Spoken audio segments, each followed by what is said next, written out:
અમારા સમાજના જે અગ્રણી છે એવા અમારે શૈલેષ ગિરી બાપુ મામાદેવ જગ્યાના મહંત અને 1008નું જેમને પદ મળ્યું બિરુદ મળ્યું છે એવા અમારે શૈલેષ ગિરી બાપુ અને મહેશ ગિરી બાપુ જે પત્રકારની ભૂમિકા નિભાવે છે અને સમાજમાં સત્ય અને સાચા સમાચાર પહોંચાડવાનું કામ કરે છે.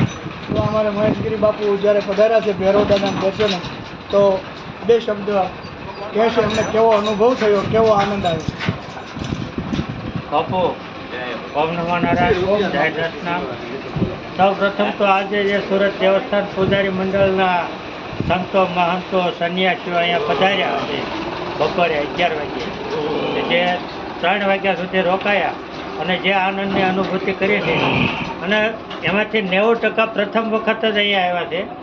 અને અહીંયા આપ જે જોઈ રહ્યા છો જે કાળ ભૈરવ દાદાની મૂર્તિ કે જે 51 ઇંચની મૂર્તિ છે અને સુરતની અંદર દરેક મંદિરોમાં કાળ ભૈરવ દાદાની સ્થાપના છે, દરેક મંદિરોમાં મેં જોઈ છે, પણ આવડી મોટી મૂર્તિ અહીંયા પ્રથમ વખત સુરતમાં હું જોઈ રહ્યો છું.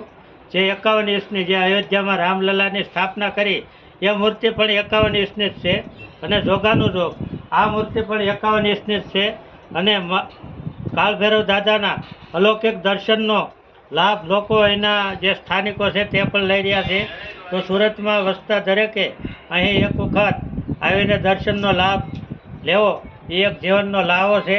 કાળ ભૈરવ દાદાની મૂર્તિ અને કાળ ભૈરવની સાથે કહેવાય છે કાળા શ્વાન, કાળા કૂતરા હોય છે.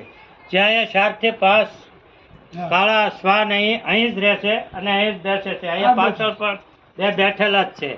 તો સાક્ષાત કાળ ભૈરવ ક્ષેત્રપાલ દાદા અહીં દેખાડો એ અહીંયા જ રહેશે અને કાળ ભૈરવ દાદા જાણે અહીંયા સાક્ષાત હોય એ રીતે અલૌકિક મૂર્તિના દર્શનનો લાભ અમને આજે જે મળ્યો એ બદલ અહીંના જે આ આશ્રમના સ્થાપક એવા સુપ્રસિદ્ધ કથાકાર રાજુ રમેશ ગિરી બાપુ માંડવાવાળા એમના આમંત્રણથી આજે સર્વે પધારેલ અને સર્વે સંતો મહંતોએ આનંદ કરેલ.